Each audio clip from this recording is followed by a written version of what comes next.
Today we're going to be learning Gittin Daf Ayin Gimel. We're going to start at the bottom of Ayin Bet Amud with the Mishnah. So the Mishnah had said, just a quick review of the part that we're up to in the Mishnah. This is your get mehayom from today if I die from this choli, if I get sick from this. Now, if he got better and then went in the shuk and then died, then we have to assess. So then Rav Huna had said, if he really gets better, then the get is canceled. Right? If somebody heals, then his get is canceled just like a gift. And then from there we got into, well, our Mishnah doesn't seem to say that, because in our Mishnah it says, right, we make an assessment, and if it is, it's not, and if not, not. And if so, if it's all about once he stopped being sick, in this case it said, if he's sick in our Mishnah and he stopped being sick, and then he gets sick again, then we assess the situation. Why do we need to assess the situation? He was already better. From the moment he got better, that's canceled. So we explained, well, it said we tried one option, then we concluded with he went from one to the other without any sort of break in between. But then how does that work with the words in the Mishnah? It says, halach bashuk, he went in the shuk. It sounds like there was a point where he was better. To which they say, halach al-mishanto. He was leaning on a stick. He wasn't 100% better.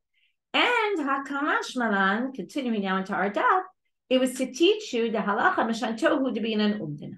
When you walk with your stick, that's when you need an umdana. But idach, if you didn't walk with your stick and you just got better, or actually the opposite, if you didn't walk on your stick, you didn't even walk anywhere, then you wouldn't even need an umdana. Umdana nami lo be'inan. It would be obvious that one disease caused the other and it was all intertwined. Okay, so that was our question on Rav Huna. We resolved it. Now we have Shema Mina Shchid Merashi Mitek Micholi Lecholi Matana Tomatana. Wait, according to the way you just explained this now, our Mishnah, it sounds like if you give someone a gift, and then because you were sick, and then you thought you were going to die, and then you move from that disease to some other disease, the matana is a good matana. It doesn't get canceled in the interim when you got better from one disease. In which case they say, yeah, it's true, it does. It moves. In other words, you're still in the same, it's one long disease, kind of looked at as one long sickness. As Rabbi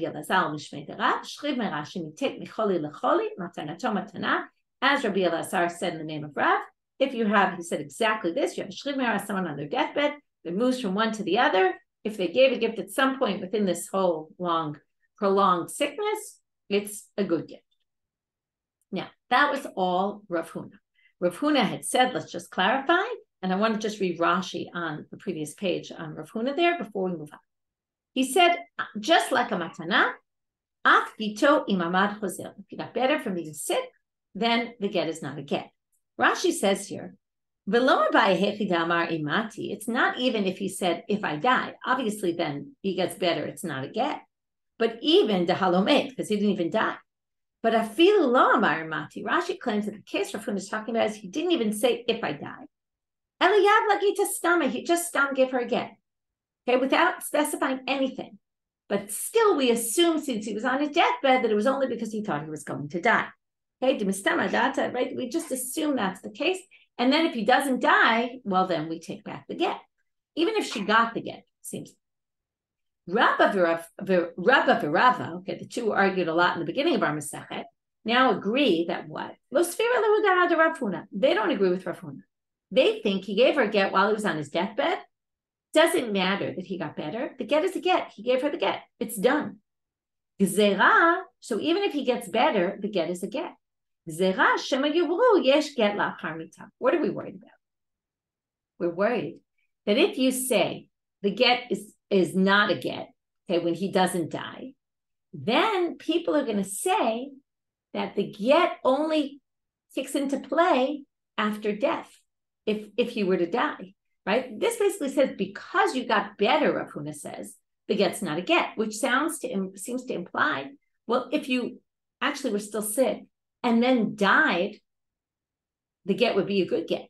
But if it wasn't a get now because it got canceled, because you basically didn't end up dying, then it makes people think that the get is applicable after death, that it kicks into play. And we already know that that's not the truth. It only works really from now, right? So let's just look in Rashi, explains this well. If you said, if you got better, it would go, the get would be not a get. People would think it's only a get once you die. Because people will see they're going to see that the get is only a get when you die, because if you didn't die, it won't be a get anymore. So Rav Huna said, so they'll think the get clicks into place after Mita. And then what will happen? They'll think that when you say it works, and we know that that doesn't work. And they won't know that in this case it was just because you never specified, but they won't get that distinction. And therefore they'll think that if you say, I'm giving a get after death, that will work. Okay? And it does. We added one thing I forgot to say, which is they'll think in the case where you said this is your get after death, that it will work also. So therefore, they basically say you gave a get now, the get is good now, and doesn't matter what happens after, even if you get sick. And this is all a gzera de Rabbanan. Well, that's going to lead to a very basic question, which is the same question we saw on Daf Yomi. If you remember, Rabban Gamliel makes this takana, you can't cancel the get in a court. Rabban Gamliel says that you can't do that anymore, even though by Torah law you could have. And then the Gemara says, well, how could you? And then the question is, what if someone goes against Takanat Rabban Gamliel? And then we said, Shimon Gamliel said, it doesn't work because im kaimakoch beitin yafet, right? And then they say, well, what do you mean? The get is canceled on a Torah level. How can you possibly say the court can override what the Torah says? So that's exactly the same thing here.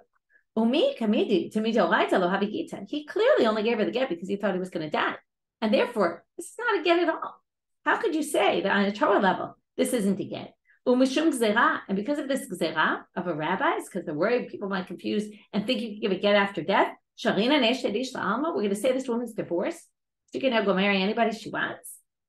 Wow, can you say that? No way, no how. Well, in fact, the Gemara says, yeah, and you can. Why? Because ready for the big called the mekadesh adat to the Rabbanit Mikadesh. Anyone who gets betrothed according to Dat Moshe Israel, right? According to the rabbis. Okay, and afkiinu Rabbanan l'kiddushin mineh. So the rabbis have the power to say your kiddushin wasn't really kiddushin. So you said you were doing it according to the rules of the rabbis. So your betrothal is according to the rules of the rabbis. And if the rabbis say we need to institute this ksera and say that this get really is effective, what they're in essence doing is not really saying the get's effective. They're really saying we're just going to say you were never really married. So this woman is actually permitted because of that. So Amale Ravina Ravashi. Ravina says to Ravashi, Tinach the Kaddish Patasba, Kaddish Babiyamai Kilamema. When it comes to Kiddushin, it was done with money. I get how you could do that. They could just say, he gave her the money, and the rabbis could designate it as a gift instead of for Kiddushin.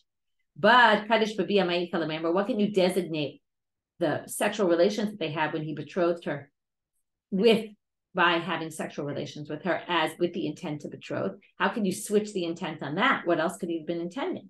Well, very easily they say, they could say, it was a bilav's nut, it was outside of marriage. And therefore, there's a way to deal with that as well. Now, before we move on, it's a very big topic. We talked about someone on the Gimel. I want to now that we saw both sugyot, I want to talk about the Ramban. The Ramban says that what do you see is similar? And in terms of the reason why rabbis often feel that we can't just apply afkiinu in all sorts of cases that we might want to, there has to be some sort of one of the issues is very easily the time when rabbis do annul marriage is if really there was a problem with the marriage. There weren't witnesses, there weren't kosher witnesses, all sorts of things you could say there really was a problem with the marriage. But assuming there wasn't any problem with the marriage, in this case and in the case previously, they're both cases where the husband actually gave a get. It was that the get was either, in that case, it was canceled. In our case, it was meant to be canceled.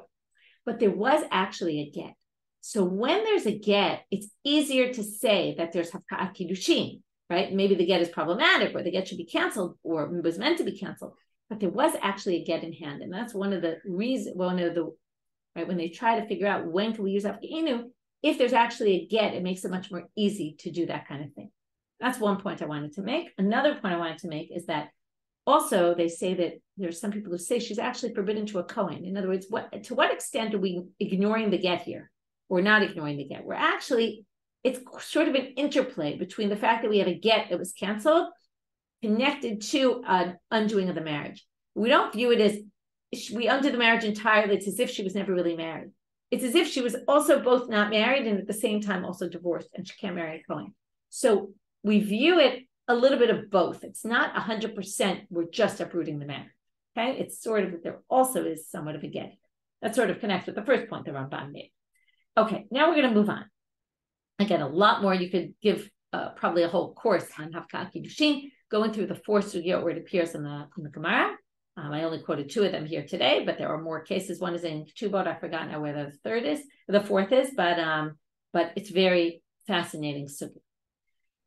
And as we talked about last time, right? It's one of the main ways they try to think of if we are going to eventually figure out a way to really resolve Aguna problems, right? Is Hafka'at Kiddushin a method that we can use? And until now, many rabbis have not been comfortable using it. The question is, will that change? Will it be used? Will it not be used? How much can it be used? In what cases can it be used, etc.? That's a really big topic that people grapple with today. Now we're going to see a braita. Tanu Rabbanan. This is your get from today if you die from this disease. Now he dies from something else entirely. A house falls on top of him. Or he gets bitten by a snake and dies. Ain't no get. That seems pretty obvious because, right, he didn't die from this disease. Now, on the other hand, he did say, if I die, but this was not included in what he thought because it's called an ones lo shachiach. This is a very rare thing that would happen. It's unlikely he even entertained that thought, and therefore it's not a get. But if you word it as this, if I don't get up from this disease, this will be your get. In that case, even if some crazy thing happens to you and you die from something else, it is a get. Now the Gemara is going to ask, what's the difference between the two? And they're really not going to be able to figure it out. To the extent that the Gemara is going to basically call this braita a messed up braita, and it doesn't really make sense. But Tosfot and also logic would say that there's a big difference because the language is different. If I don't get up from this disease, you really didn't get up from that disease. Now it's true, it's not on account of the disease, but it's true that you never really got up from the disease, as opposed to saying, if I died from this disease, you didn't die from the disease, you died from something else. But if I get up, you actually didn't get up from the disease for other reasons. But still, the Gemara seems to think it doesn't really matter because in the end, you really meant because of this disease, and neither one was really because of this disease. So why in the second case is it a get? We don't really know. Shalchu mitam, now they sent from Eretz Yisrael, and it's unclear if this is answering the question or not answering the question. Some people think they really don't answer the question. But some people say that this is saying, achalo ari einlo, if an animal eats him, then there's no get. And that is also like the other cases. This is one way of reading this section. And basically, either they're just adding another case, or they're saying this proves that the end of the braita is wrong. Because if you eat if an arid kills him, it doesn't matter what the wording was, it's not a get. And then it would basically show that the end of that Mishnah the braita is just incorrect. But it's unclear really what that line is coming for, if that's what it's coming for, or just adding another case. But now the next section, which are some stories that are going to bring the concepts of this into play, and at the end, they really are going to say that this braita seems to be incorrect. Now we're going to have 2 cases of financial issues, not get or anything, but also we're going to come up with this, we're going to bring in this concept of ones that was unexpected, okay? Totally unexpected circumstance. There was someone who sold his land to his friend. And when he sold the land, he said, I accept a pami, kol onse dimifyad. I'm selling you this land with full responsibility. Anything happens to it, I'm responsible. L'sof afiku be'anahara. The municipality decided they were going to put a river, they were going to direct the river right into the property. And the property is now, can't be used by him. Now, this is totally unexpected, right? Who would think that the municipality was going to decide to divert the river right into the field? So Ata the Kamei de Ravina goes in front of Ravina, the seller who sold the land for achrayut, with responsibility, with a guarantee. Amalei, so Ravina says to him, Zil shvele, you have to go pacify him. You have to, right? Some people, all different explanations of what this term means, shafe, but basically you're responsible. You said anything that's going to happen, you're responsible. Amalei Rav Acha bar Tachlipa le Ravina. So Rav Acha bar Tachlipa comes to Ravina and says, what are you doing? This is such unexpected onus. This wasn't what he meant in what he said, the seller. So now the story continues. Somehow it gets in front of Rava. He says to them, he says just like Rav Acha bar Tachlifa said, this is totally unexpected. So Ravina now questions Rava and says, but wait a minute. Ravina says, look at our Braita. And he quotes in the second part of the Braita. If I don't get up from this disease, even though it was totally unexpected, it's still considered a get. Amarle Rava says to him, you want to prove it from the end of that Mishnah, that Braita? I would prove it from the beginning of the Braita. Ain't no get. It says it's not a get because it was unexpected. So Amarle, now Ravina doesn't respond, which seems to be he accepted Rava's point. So now Amarle Rabba Chamidifti, the Ravina, Rabba Chamidifti comes to Ravina and says, just because he questioned you from the Reisha and the Seifa and said there's some contradiction, what? You didn't bring an answer from there? You still could have argued against it. Amarle in. He said, no, I couldn't have. Okay, in really means yes. Yes, really, because the Reisha and the Seifa contradict each other, I couldn't bring an answer from there. Why? Because the Reisha and the Seifa don't seem to go with each other. Lo itmar be'midrasha. You can't say this in the Beit Midrash. It's clearly a Braita with a mistake in it. And therefore, I can't use the Braita at all for any sort of proof.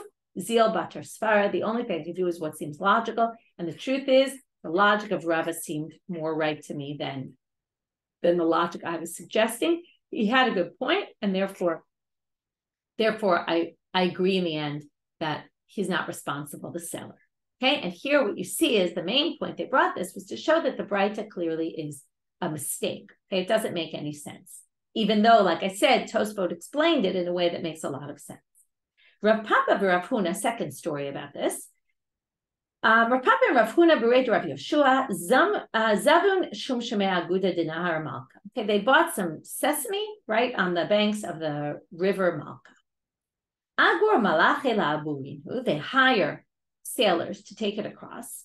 Kabilu alayu kol unsa dimit. And then the sailors say, right, pass a good price, and we'll guarantee this will get to where you need it to get to, right? We're going to guarantee if something happens to them, we'll buy you new ones and we'll replace them. L'sof istachar nahar Malka. But in the end, what happened? They dammed up the river Malka, and they couldn't get the sesame across. So Amre lahu, Rav Papa and Rav Huna go and say to them, Agure chamare afkinu niela. Go hire some donkey riders and get the sesame across. You promise, right? You accepted all kinds of onus. This is onus. Okay, you weren't expecting the river was going to be dammed up, but it did. And now you have no way to get them. You promised you'd get them to the other side. So take them, hire donkey riders on your cheshbon, right? You have to pay them. Well, I guess the sailors didn't want to, so they brought the whole case to Rava. And specifically, Rav Papa and Rav Huna go to Rava. And Amar Lahu, he says to them, very interesting, the words he chooses. You two rabbis, you're like white geese who are taking the clothes off of other people. You're basically making them pay for something that they are no way responsible for. And right, very big critique against these two big rabbis. This is very unexpected situation. This is not what they meant when they guaranteed it, right? This is classic arguing with your insurance company about what they cover and what they don't cover, right? Do you cover this kind of thing or do you not cover this kind of thing, right? If you didn't read all the small print, then you get in trouble because it wasn't clear, right, what coverage they have and what they don't cover. New Mishnah. Okay, let's maybe review the daf until this point. We'll review at this point and then we'll go on. So we had Zegitech mehayomi mate micholi zen, then he gets up and shook. We use that as a question against Rav Huna, who said basically that as soon as you get up from being sick, your get is not a good get, just like with a gift. And then we resolved the contradiction from the Mishnah from there. But then Rabbi and Rav Huna disagreed with him and said, no, because B'Gzeira, we're worried people will think the get is only applicable after death. We don't allow this at all. So once you give her the get, even if you're on your deathbed, if you get better, the get is the get. To which we said, how do you do that? It goes against Torah law. Get is not a get. He didn't really mean that. But rabbis have the power to override when they see fit. Okay, when it's I don't know, necessary, or they have the power to do this, right? We talked about, do they have full power to do this? Not so clear from the Sukkot, to what extent they have the power. Next. We then brought this other braita. This is your get mehayom if I die from this disease and then something else happens, or if I never stand up from this disease and then something else happens and they die for some unexpected onus. And then we had a whole discussion about unexpected onus. We in the end reject the braita. It doesn't really make sense, but seem to go by the beginning of the braita that unexpected onus really doesn't count. And we saw in these two cases of monetary issues that it doesn't really make a difference. It's not really included in, even if you say onus, which is unexpected damages, when it's really unexpected, right? It's all a matter of gradation, where you fall on the scale. It's not going to count. New Mishnah. Lo tityacherimo. Now we have this woman whose husband said, right, if you die, okay, Rashi says if you said mehayom ima, from now, if I die. What happens in that case? What's your status in the meantime? You're still married. He hasn't died yet. So are you married? Are you not married? What is allowed? What's not allowed? So the first part of the Mishnah says, Lo tityacherimo ela b'fnei edim. You can only be with edim in the room alone with your husband. You can't be in a room alone. Sounds like you need two, but in a minute it's going to sound like you only need one. Afilu al pi eved, afilu al pi shipcha, even with a slave or even with your maidservant. But chutz mishipchata, it can't be the woman's maidservant because she won't be embarrassed to be alone and to engage in sexual relations with her husband when the shipcha is there. So that's not really considered, that's still a yichud problem. What's the issue here? Rashi brings two possibilities. One is that if we're worried that maybe he's going to have relations with her in order to betroth her again, and then the get will have applied, but then there's a betrothal after that, and then even if the get applies when he dies, they've already been re-betrothed, and then she's going to need a new get from that. That's one option. Rashi says if you're not worried about that, then it's theoretically, she could be, if you say mehayom, then later when he dies, turns out she was divorced here, when she wasn't married to him, which means that it's just like any single man and single woman shouldn't be together in a room alone. That's like hilchot yichud. Okay? The Rambam says we're worried about get yashen. A get yashan. A get yashan is an old get. It means a get where the couple engaged in sexual relations after the get was given. So that would be a problem here because basically, if the get applies now and then they have relations, that's going to be a problem later. So the Mishnah basically said you can't be together alone anymore. Now the Mishnah goes into Mahi be'otana yamim. What is she in these days? And now it's not exactly clear what we're talking about. We're going to have to wait till the Gemara to explain what days we're talking about.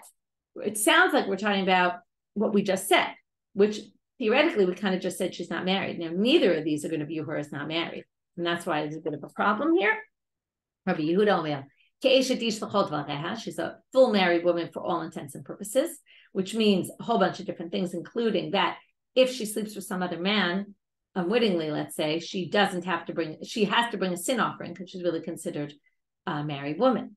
Rabbi Yossi Omer, she's second, whether she's married or not, both viewed as divorced and also not divorced. This would mean, by the way, in terms of a korban chatat, she wouldn't have to bring one because you only bring it if you're sure.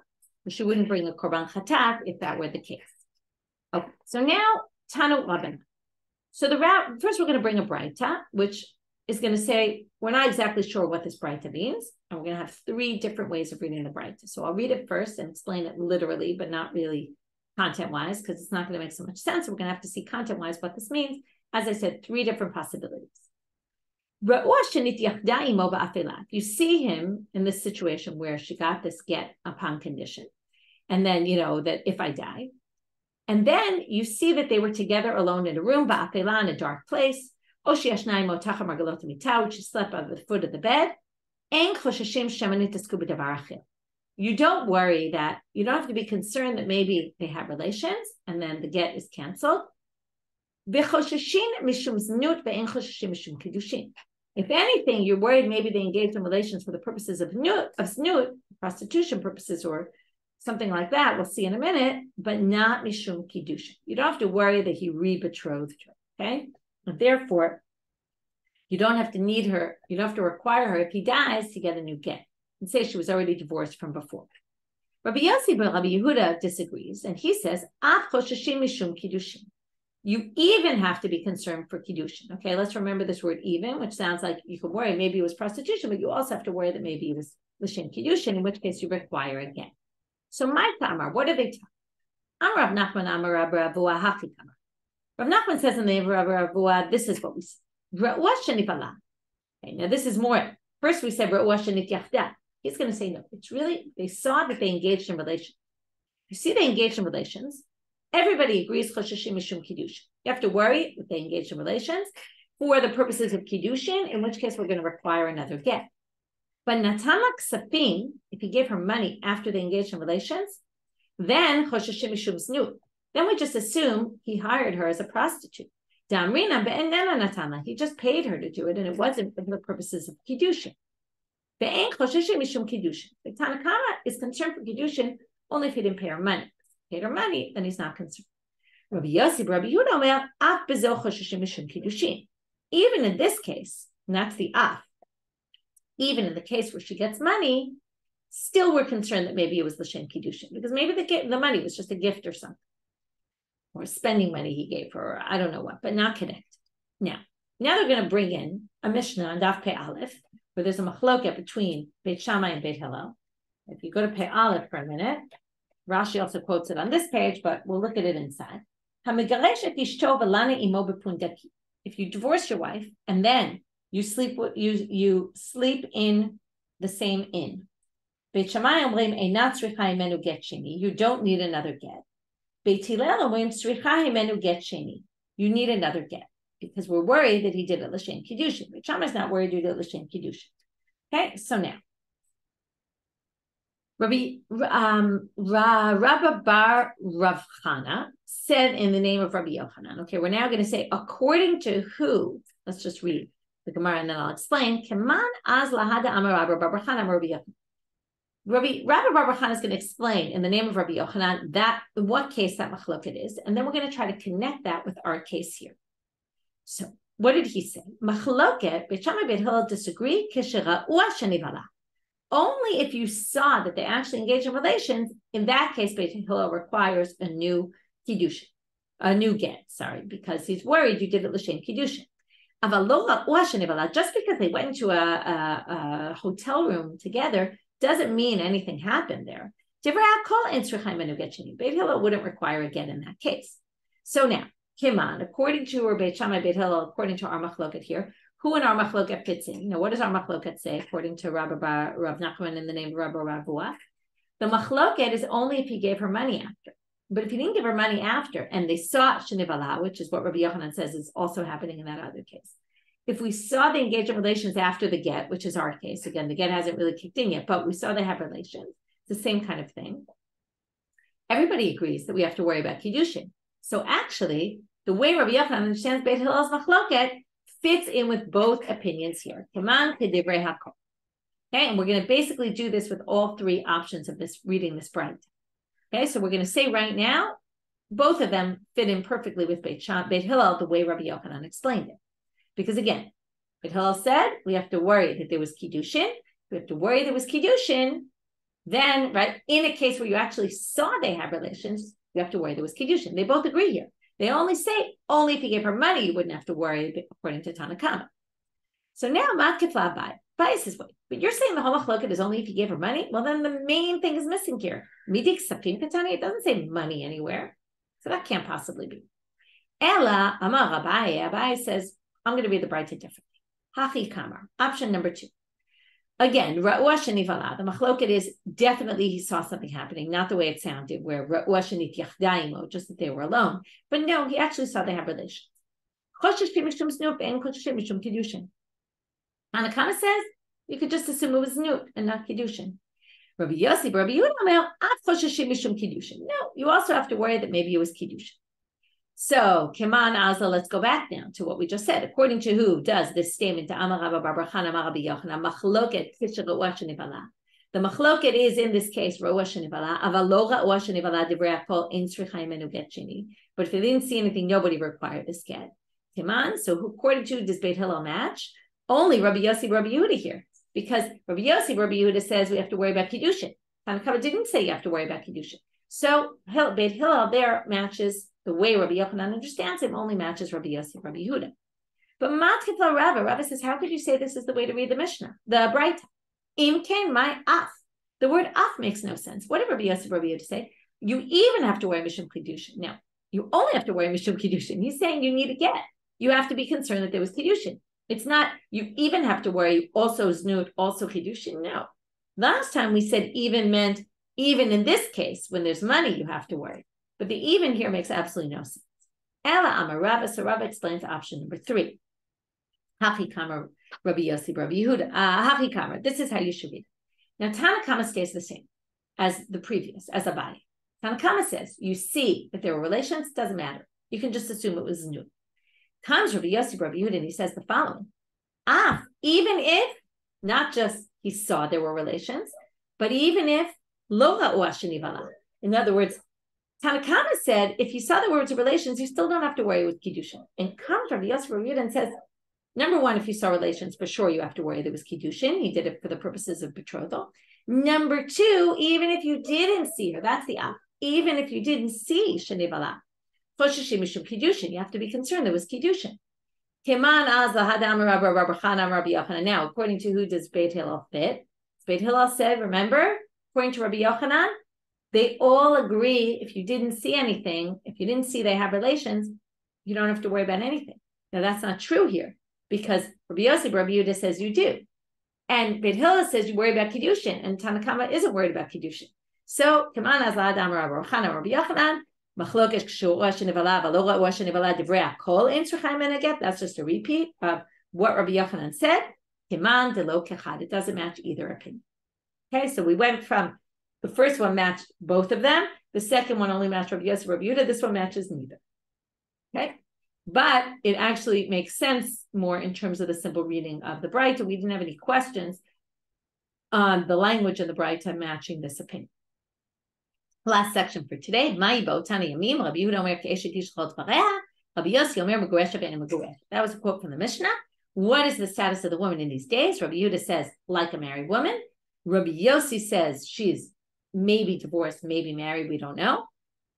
Tana, Braita says, but if he dies, now, this is all saying basically she's going to get punished for being, she's considered a married woman, or perhaps safek a married woman, but that's only if in the end he dies. If he never dies, then, you know, let's say she dies before him, or I don't know, let's say he just doesn't die from this, then, say it's from this disease or something. If he doesn't die, then it was never a get, and then she's actually not a married woman. So what they're basically saying is, right, eventually one of them is going to die. But let's say when he dies, only then, right, do we punish her? We can't punish her now while she's still technically somewhat married to him. When he dies, now I'm just confused for a second. I'm just looking at Rashi. Right. We're talking according to Rabbi Yossi. Rabbi Yossi says she's safek megureshet and she's not going to have to bring a sin offering.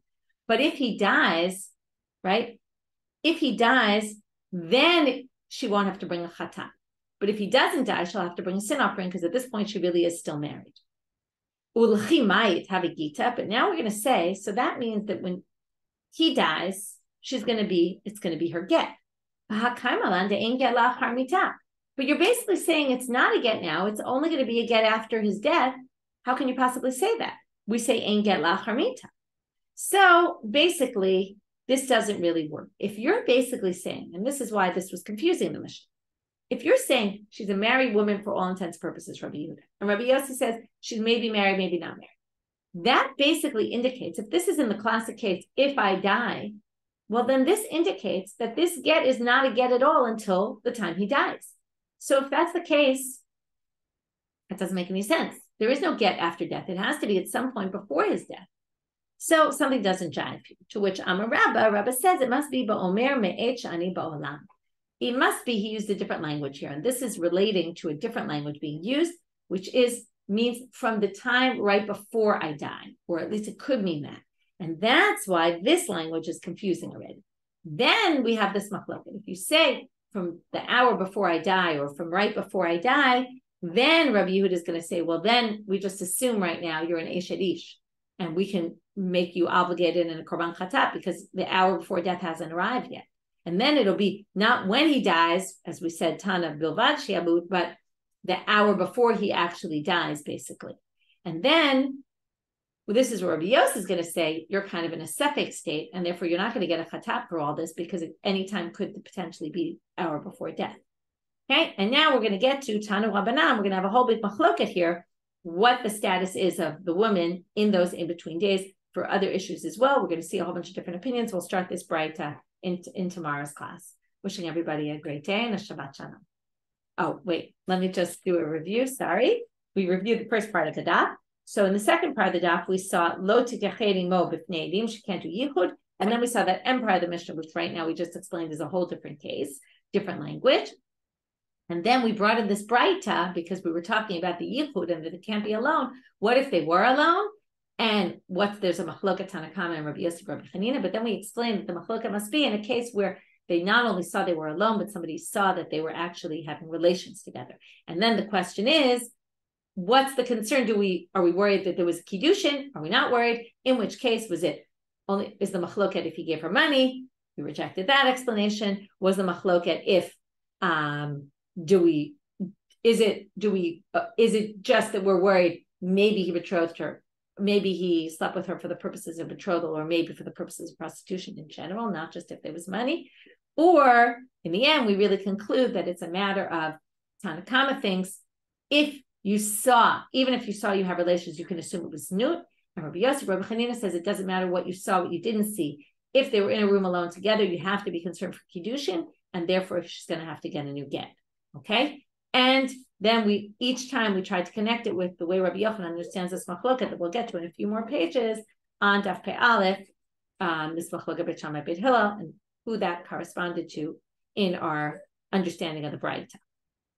And then we just had this thing that I already reviewed about what is her status in those days, and we're going to see all sorts of different opinions about this topic. Wishing you everyone again Shabbat Shalom and a great day.